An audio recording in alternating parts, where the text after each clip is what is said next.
everyone. This is Chandria. Welcome to my channel, Chandria Carol Stitches. This is a channel almost exclusively about cross stitch. If you're new, welcome. Thank you for checking out my channel. If you're not new, I really appreciate you coming back. Thank you so much. So today is kind of a mixed bag of things. I have a couple really small finishes. I have,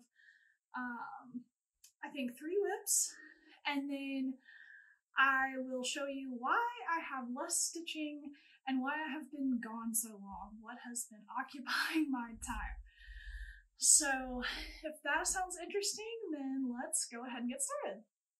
So the first thing that I want to talk about, I don't have any FFOs, which are fully finished objects, but I do have 2 finishes. Like I said, both of those are small, but it is what it is. A finish is a finish. So the first one is called Snow Much Fun at the North Pole. This is by the Frosted Pumpkin Stitchery. It looks like that. So this is on 28 count coastal linen, lugana, sorry. And I did change a couple colors. So the outline I did in the gray just to make it more obvious that it's a little snow globe.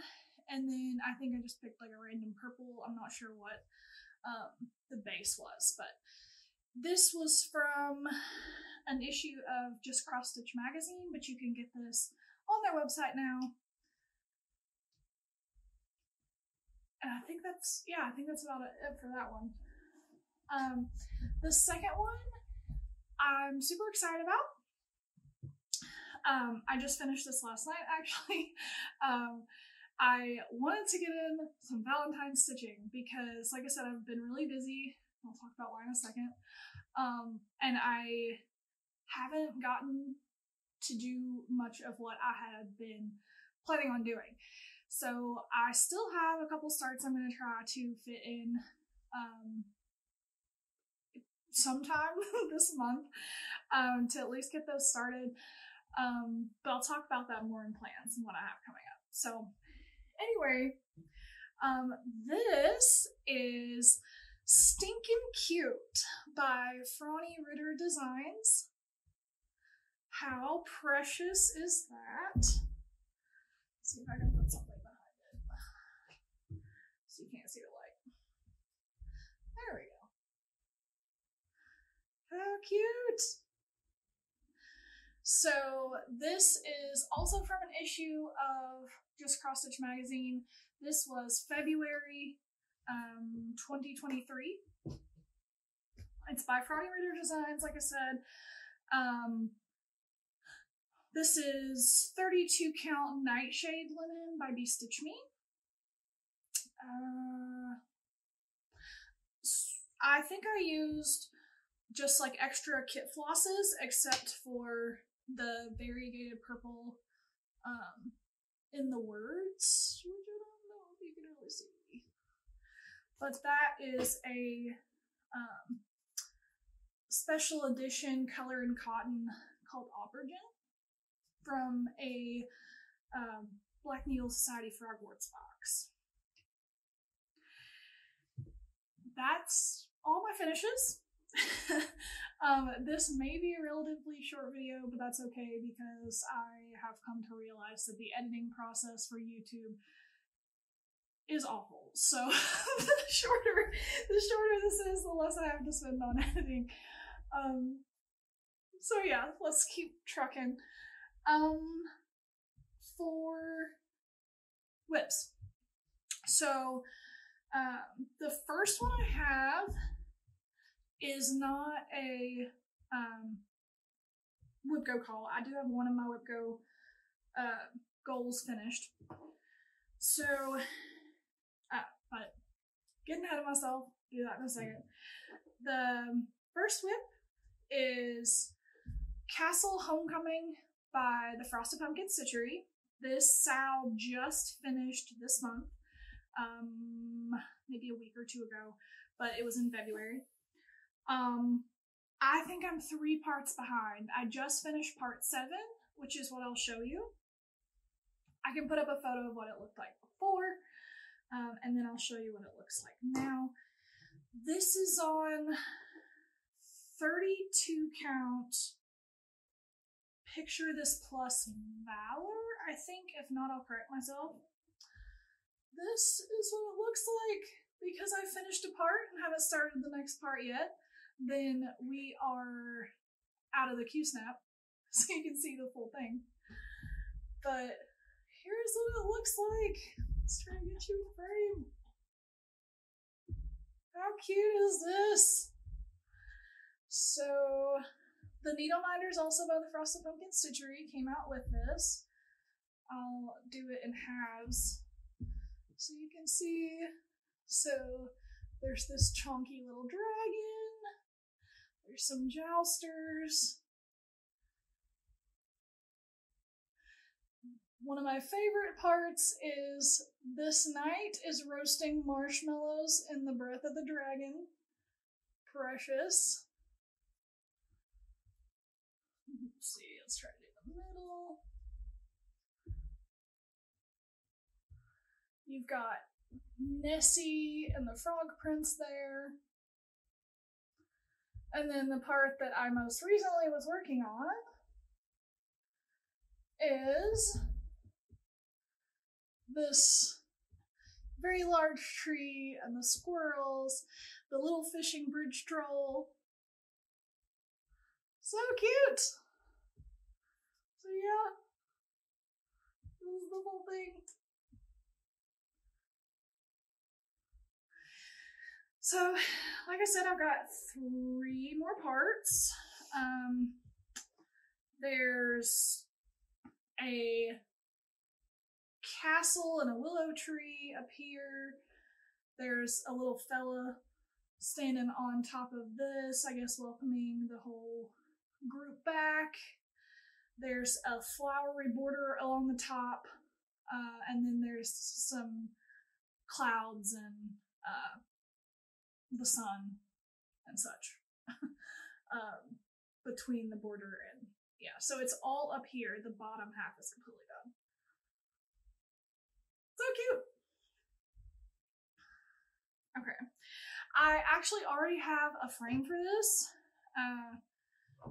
Michael's was having a half-off sale on frames when I was getting a frame for something else, so I got the frame, and I'm highly motivated to finish this relatively soon.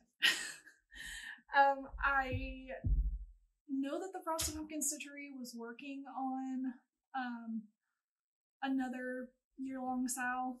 I'll have to see what the... I haven't heard anything more about it, other than I knew that they were still planning on doing one for this year. Once we get some more details, I'll have to see if I plan on participating in that or not.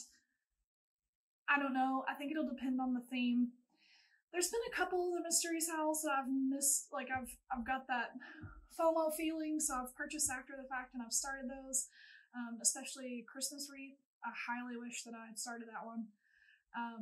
But some of the others are really cute, but I have some of the things I want to focus on. So I don't know. We'll see. We'll have to see how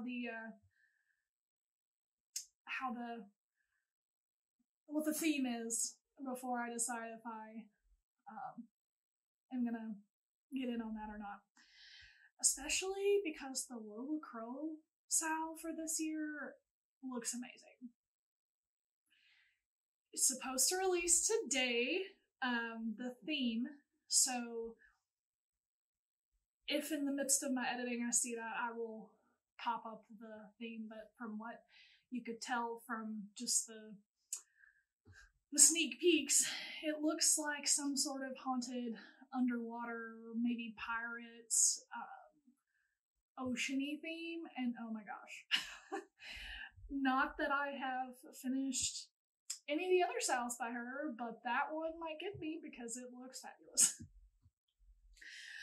Okay, moving on, I will talk about the one Whipco call that I have finished so far. If you don't know what Whipco is, it is like a bingo board for all your works in progress, so you can get some progress on them. If you want any more details on that, I can link Jessie Marie Does Stuff, who's the creator of Whipco and who pulls the calls each month. So my 2 calls for this month were Holiday Quaker, which I have not touched, and Stardew Valley Christmas. So cover photo for that one. It looks like this. This is by Glitch Stitch AU. It is full coverage. I'm doing it 2/1 tent stitch on 25 count, easy guide, something, whatever, by Swigart. And my goal on pretty much everything on my Whipco board is 1,000 stitches. So I have surpassed this, but I did go ahead and keep going.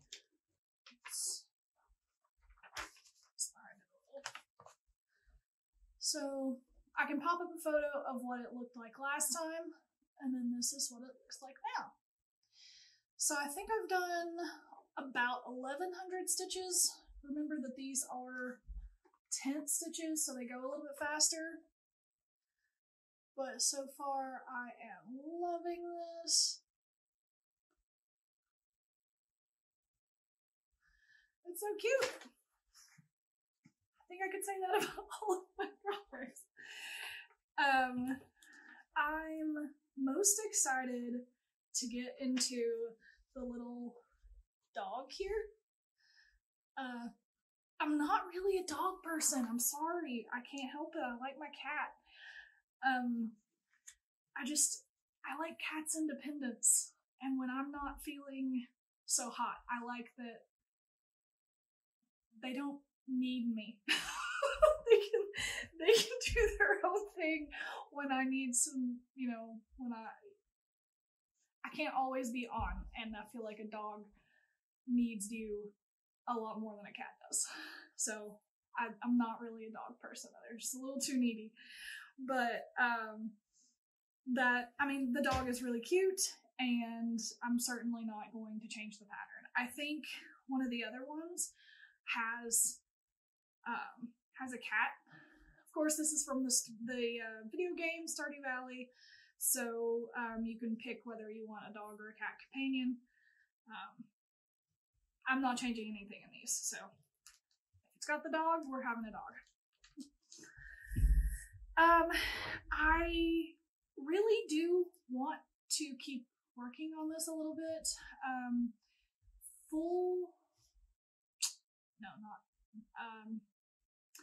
Fandom Stitching Central is a Facebook group that I loosely participate in. And this month for February, they're doing a full coverage event.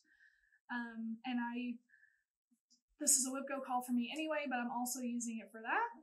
And I want to keep going. If I get some more time, especially because I got a little tired of confetti, so I came over here. Stupid grow light behind me. I came over here and started doing just fill in on the sky. So you can see there's a lot of block colors in the sky. I don't know if it's sunrise or sunset, but it's cute. So it goes really fast when you're just block stitching like that. So we'll see. If I get some more time, I'd love to put some more stitches in that.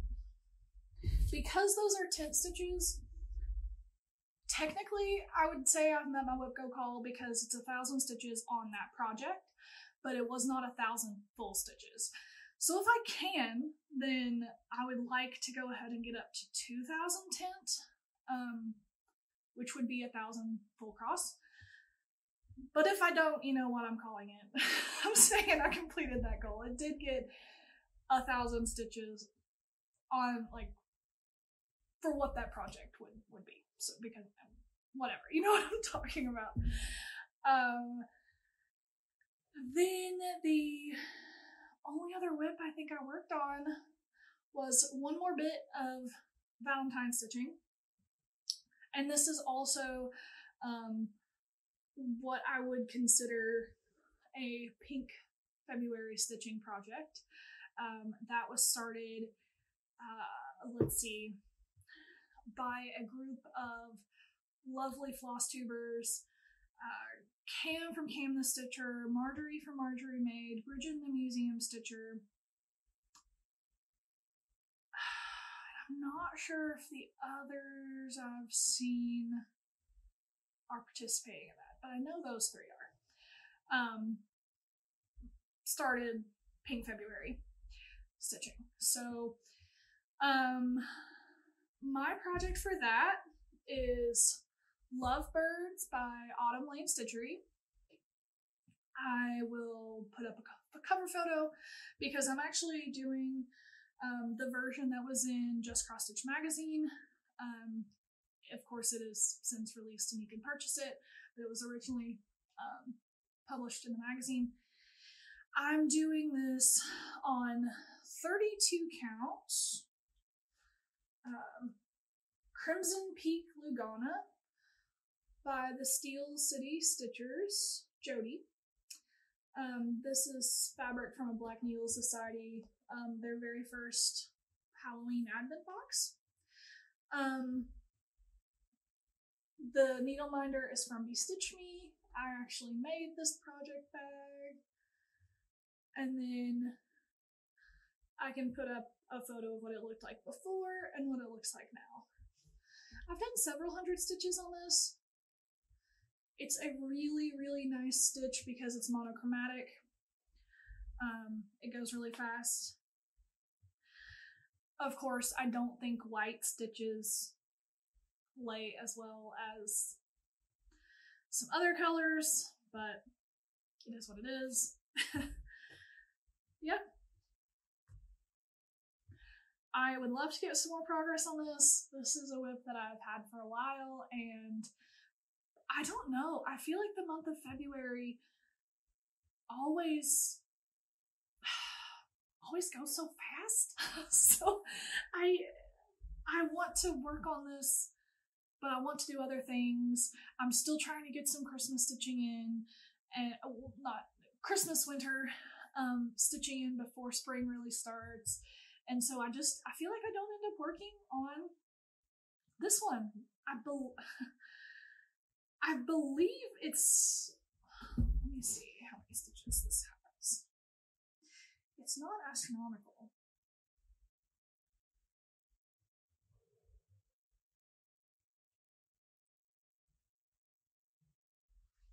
Okay, so this has 4,318 stitches. And I've been working on this for forever. But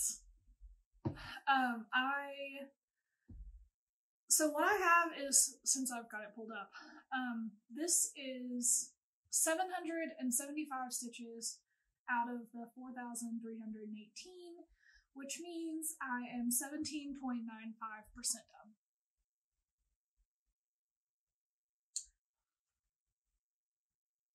And I guess I can go back and tell you how much I have on Stardew Valley Christmas, can't I?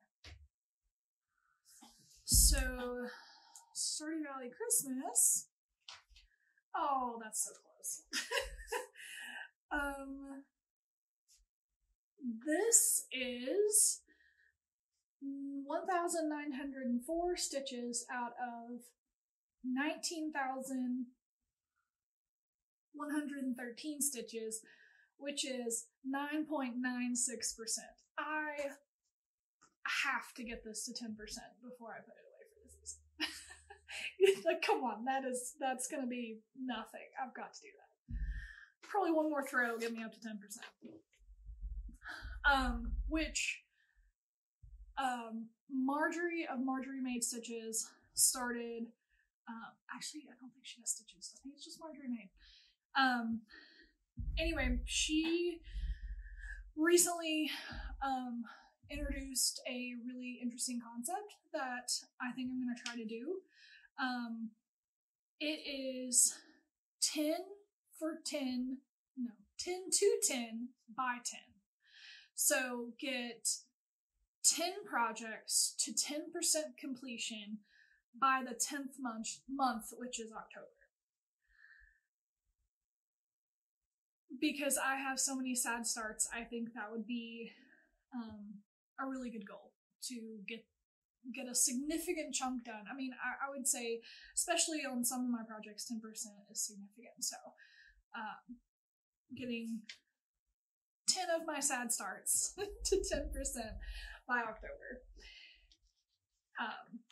I guess that sort of goes into plans, but that'll segue because that's all my whips, so we are going into plans anyway.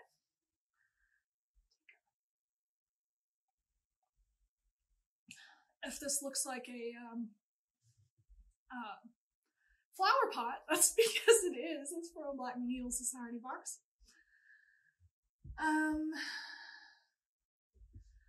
Okay, so plans.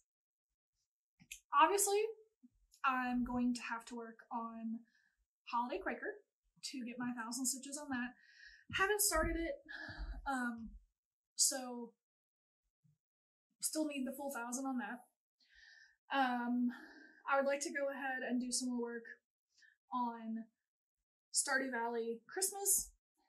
I honestly don't foresee me putting that much more into it though, because I have a couple of starts that I'd like to go ahead and get done.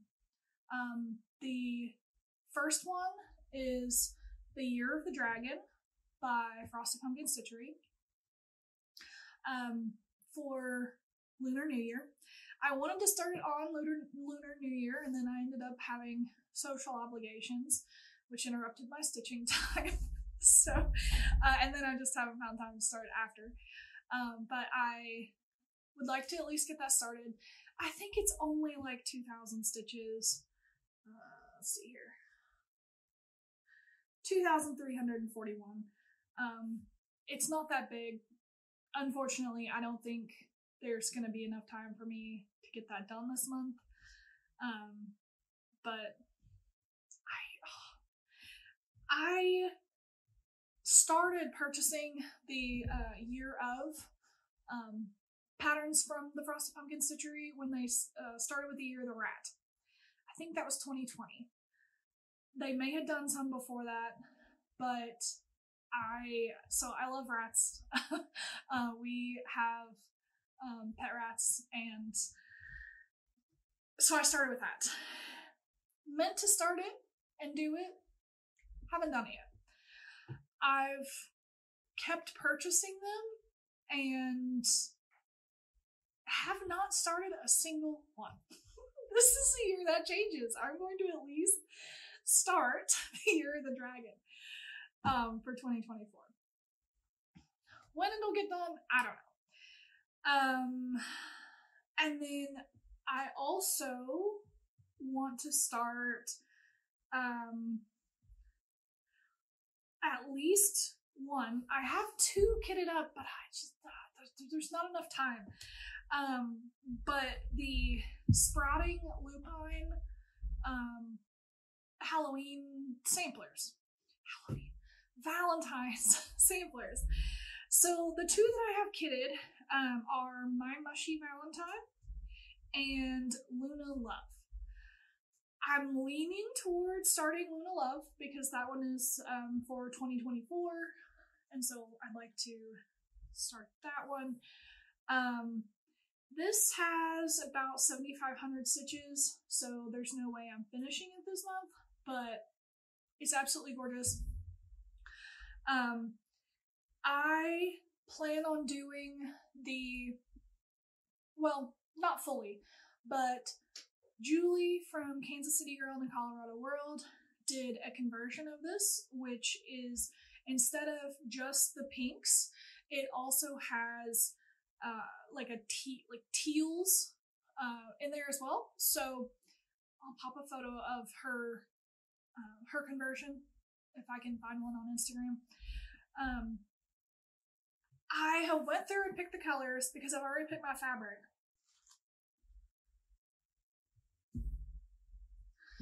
Okay, so this is the fabric that I have pulled for this. I've already like found my center. Got it in a hoop and everything. This is 18 count Da Vinci by Picture This Plus, Ada. So because this is a purpley fabric, a couple of the colors in Julie's conversion just, I didn't feel like they showed up well enough. So instead, I think I used all three of her tealy colors. And then I used a couple of the called for colors of the pinks. And then I think there were like one or two left, and I think I just picked things to show up really well. So this is the floss.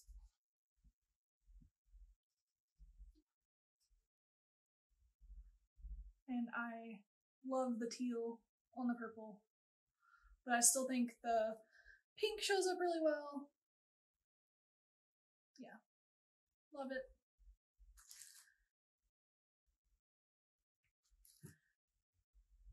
So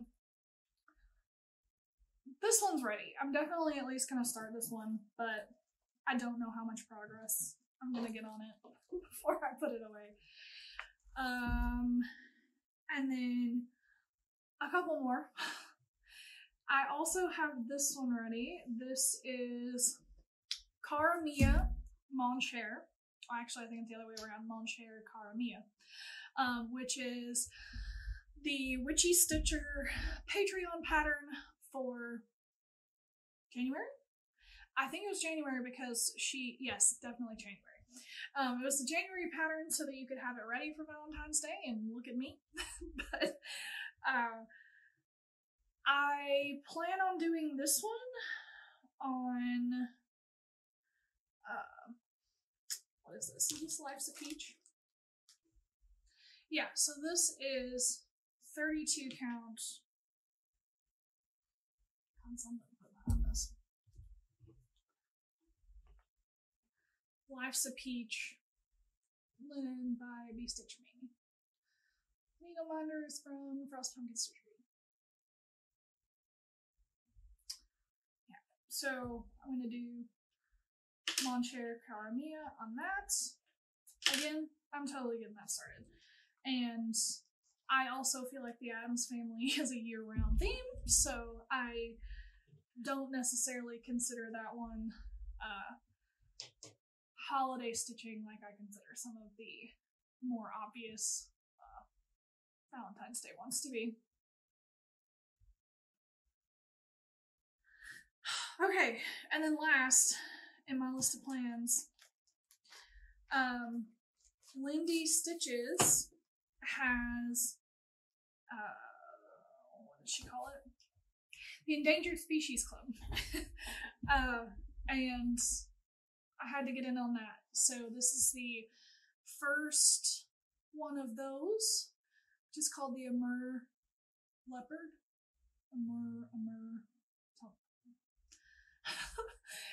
It's a leopard.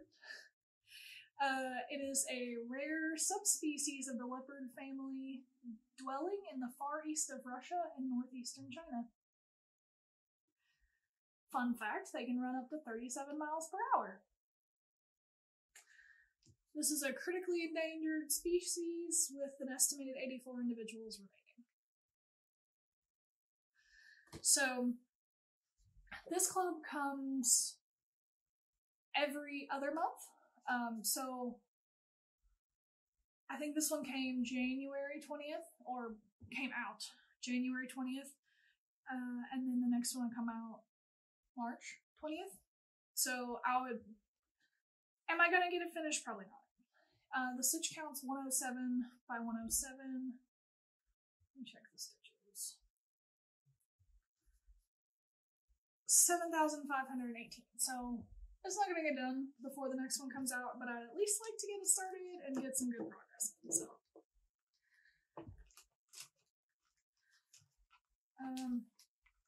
yeah, I think that is it for.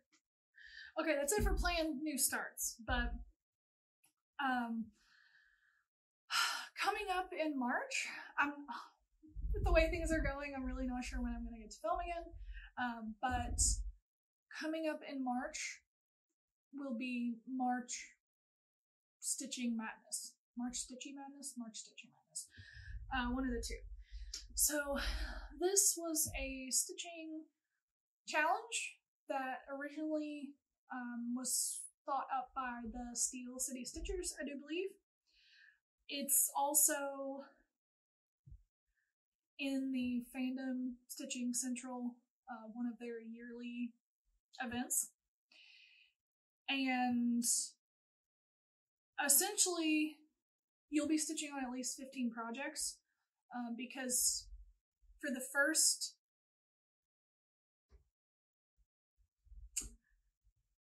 I'll have to show you a bracket. But essentially, just like March Madness in basketball, you set up a cross-stitch bracket where you have competing projects going head-to-head. The way that Fandom Stitching Central does it is that you work on the two projects, and whichever one that you had the most stitches on is the one that you work on the next day that one's called. So that's the winner that you had the most stitches on. You can also do polling on Instagram to see which project moves on between those two. I don't know if I can keep up with that, so I think I'm just going to do whichever one I got the most stitches on. I really liked that little tweak that Fandom Stitching Central did. I currently have not made my bracket, so I'm not sure on which projects I'm going to work on, but I definitely want to not have. Okay, I want to have one new start. I want to do one of the little leprechaun from Autumn Lane Stitchery for St. Patrick's Day. Okay, I might not get to that, but we'll see. That's like the only thing that I kind of want to start that's new. Everything else I want to pick up whips, so I'm just gonna pick whips that either I want to get more progress on, that I know probably won't get other progress on for a while anyway, so this would be a good opportunity to do that. I like to stitch in the season, and so it's anything that is not seasonal gets less work from me, and so that's why I when I did my Whipco board, I intentionally picked big non-seasonal projects. Of course, I picked big seasonal projects too because I can never finish those in the season. So I think for the March Stitching Madness challenge, I want to pick things that I'm not sure will get good progress otherwise. So I will have to give you more information on that challenge whenever I have time to make my bracket and get my project set up. So the next time I film, I'll have more information on that, but I think that's all my plans. Lots of plans, not enough hours in the day to stitch, but all right. I have a tad bit of haul, which is all fabric. I have my Fabric of the Month Club from BeStitchMe for January. This is Dusty Cottage. So it's looking really cool in this light, but it is pretty warm. It's like a warm brownie color. There's a little bit of pinky brown here. Yeah, that's Dusty Cottage. However, there was also a BeStitchMe released some ready-to-ship fabrics for Valentine's Day, and I picked up some of those. I don't normally do that, but some of the colors that she had in the ready-to-ship section, I really wanted, and I've been really enjoying like 18 count Aida. It's so nice to, especially after like a longer day at work and stuff, and I don't want to have to think too hard. I don't want to have to count to over 2. So Aida is super nice for that. So yeah, I picked up, they're all 18 count Aida. Since I don't have a ton of that. This first one is the color Cupid. Absolutely fabulous. It's a little washed out. It's mostly accurate, but it is definitely, that middle is hot pink.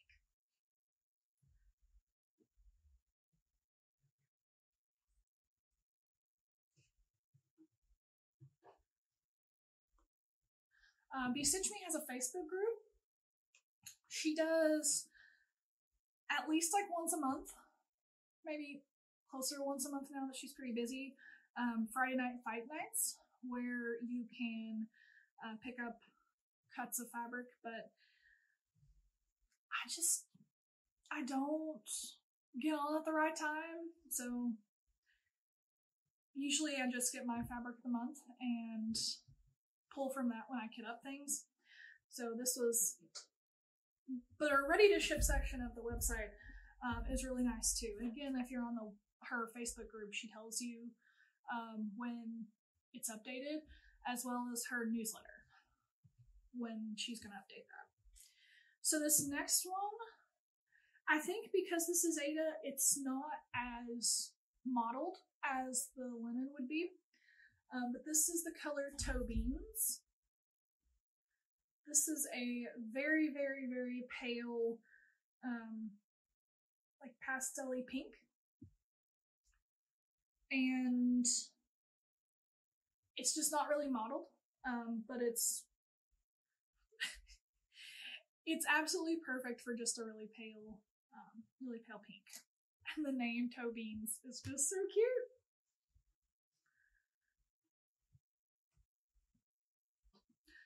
Two more. The next one is Blossom.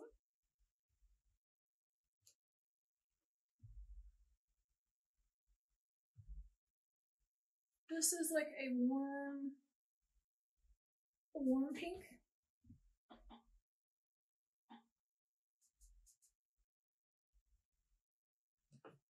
Not a lot to say. It's pretty much just straight pink.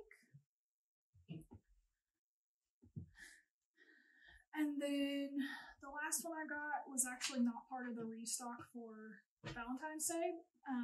It was just still in her ready to ship section though. This is At the Pond. This is honestly very similar to two colors that she has. One is called Paranormal and one is called Catacombs. I mean, it is different, don't get me wrong, but it is similar. But I absolutely love both of those. Paranormal has more like blue in it, and I think Catacombs has more black. Well, like a gray around it. But I knew that I'll have plenty of projects for that since I stitch so much Halloween. And again, it was the 18 count Aida, so I went ahead and picked that up. Okay, the other part, and I'm gonna put this in the haul section, is what I've been working on that has kept me from stitching, which has been, it's gonna be super helpful in the long run, but I hated 90% of the time that I spent doing this. I have converted my entire full set of DMC to Atom Heart floss bobbins. So, oh my gosh, so pretty. They look so good. Just gonna pull a random color. So these are bobbins, but you convert your floss like a floss drop to store. You have a section for your little leftover floss bits and bobs there. The stickers I got were from Stitchery, probably butchered that, but they're the stickers that are recommended on Atom Heart's website. I have seen some other people, specifically I believe Brijin, the museum stitcher, use the Pip and Chip labels because they have the color, the floss color on the label. But I didn't want to pay for that, and I didn't want to wait for that to come in, so I just use, because these ship super fast and were like a fifth of the price. So they're just plain white, but I actually really like how it looks because it's so clean. So I'm totally cool with that. So yeah, just one more look, because they all look like this. Because these bobbins are thicker, I ended up having to buy another bobbin box. I could fit 6 bobbins per little box section of my previous bobbins, which were just the little plastic ones. These are thicker acrylic, so I can only fit 5. But just pulling out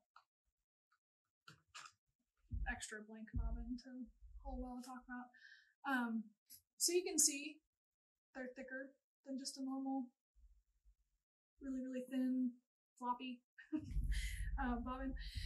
But they can hold 2 full skeins of DMC in this section here, plus your little leftover bits and bobbies.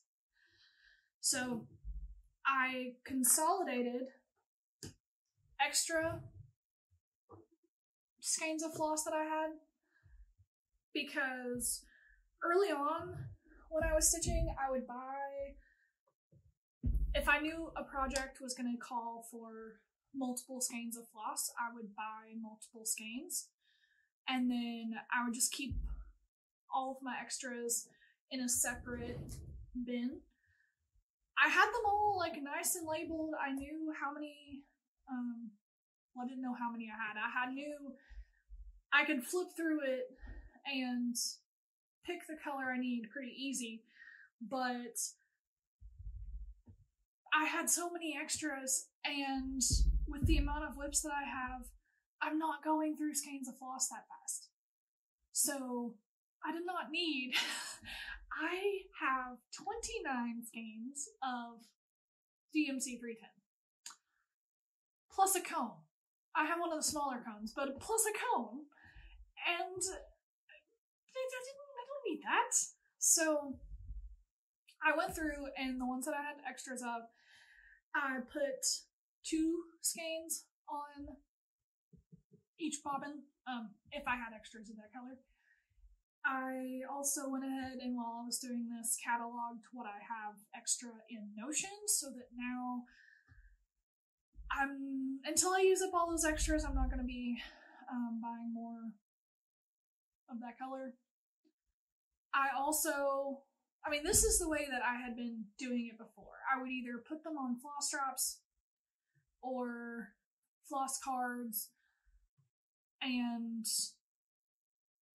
work off of this, and then put, whenever I was done with the project, put the leftover back onto my bobbins. But the bobbins just became a mess because they look fine and really clean until you start putting leftover bits of thread on them.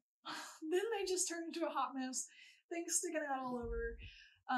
When you pick up the bobbin, it's like little pieces are falling off. I've seen someone where you wrap it around, what's that, vertical instead of horizontal around the bobbin to show that it's like a leftover piece and not the big long piece that's all on the bobbin. But because I usually work from something like this, it made so much more sense to have them all on, like, already pre-cut out into pieces that I could just pull one or two off of the master set, put it on here, when I'm done, put it back. Just made so much more sense. So I converted everything over, and then these that I've been talking about, new starts, I've already went ahead and used the system to kit those up, and it goes so much faster. It's so clean, nice. Oh, but I hated practically every second of putting it together. For every skein of floss that was nice and didn't tangle, there would be two that I would take 10 minutes trying to unpick a stupid knot.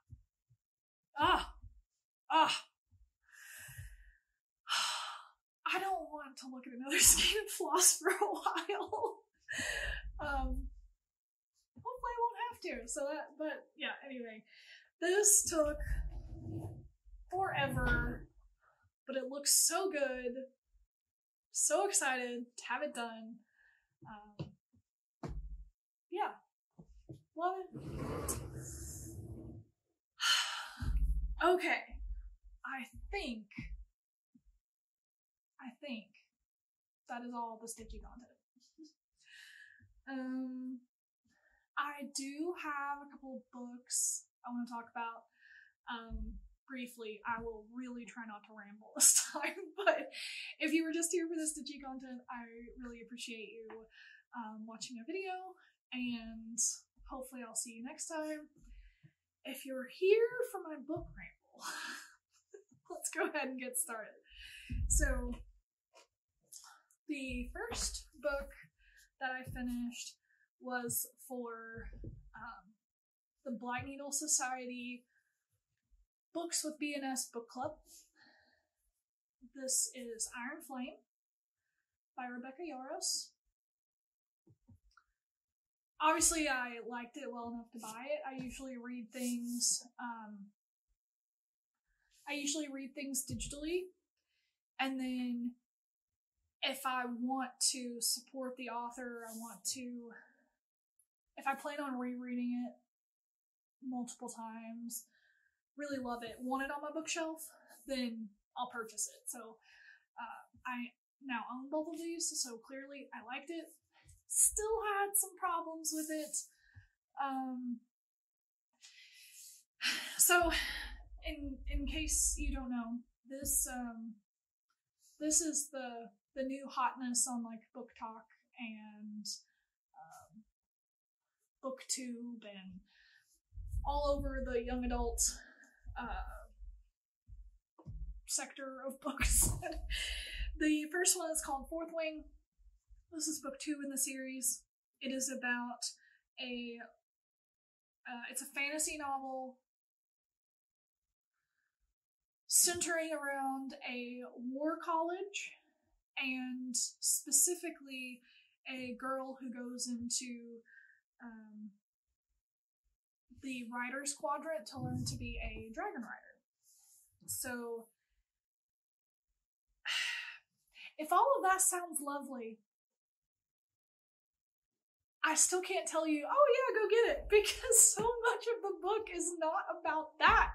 It is about the main character and her stupid feelings and all of her relationship garbage, when I'm over here I just want your dragon riding fantasy novel with the romance as the secondary function. And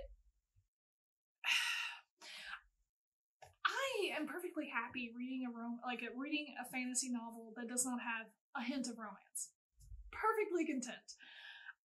The plot could speak for itself. But don't get me wrong, this author is a romance author first and a fantasy author fifth. But it's so compelling. I want to know what happens next. I wanted to throw this book across the room when I finished it because I got so involved in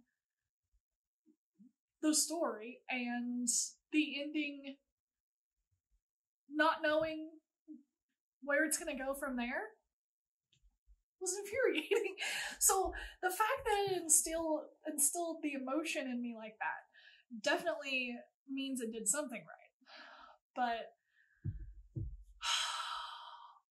it could be so much more, and that's what I want from it. So I'm a little scared about, I believe that they have said that this is going to be a 5-book series. I think that was what was said. And I am petrified that it's going to be all of this amazing plot going on in the background while the main story is about their love life. So I don't know. I think I'm invested enough to want to finish this out and see how this goes, but anyway, after I finished that, I had to have a comfort read. So I did an entire series reread of Tamara Pierce's, what is the series called? It starts with Alana, the First Adventure. I'll have to put the title here, like the series title. Like, I know the book titles, but the series title. So this is a set of 4 books, again by author Tamara Pierce, set about a young girl starting at the age of, I think she's 10 in the first book, all the way up until she's in her early 20s by the end of the 4th book. So her and her twin brother switch places because she wants to be a knight and he does not. So she pretends to be a boy and goes off to the castle to become a page and then a squire and then hopefully a knight, while her brother goes off and studies magic. Obviously these are fantasy novels. I like to call Tamara Pierce's books Intro to Fantasy 101. They are very easy fantasy novels to read. So the class of fantasy where you've created an entire world is normally known as high fantasy. And other examples of that, of course, are like this one, Iron Flame and Fourth Wing, but also includes Lord of the Rings, The Hobbit. Like an entire fantasy world created. But they don't necessarily have to be so full of lore that you can't keep up. So I first read Tamara Pierce's novels as a kid because they're very easy. You're gonna get something out of them no matter what age you are. I like to consider her the Studio Ghibli of fantasy. But it's a lot more like The Hobbit than The Lord of the Rings. So if you really thought that The Hobbit was great to read, but The Lord of the Rings was too much, because it is just beating you over the head with lore, I get it. Tamara Pierce is great. Really great, easy reading. So, again, this follows the main character through her entire growing up experience, and it's so good. It's so good. So, I read that entire series, and it does have a little bit of a romance aspect, but it is like second or third in the hierarchy of the series. So, and the first one doesn't have any. I mean, they're kids. There's none. But yeah, love it. Finished all 4 of those, and then I started one of the other series, which has a few of the same characters from this one. It's the Immortals series, but it follows a character, I don't know, maybe 10 years later or so, in the same world. Follows a different character and her experiences. She is I think she's like 15. And she can speak with animals. She has something called wild magic, which is what all of the woodland creatures have. And that's the series I'm reading now. I've reread the first 2.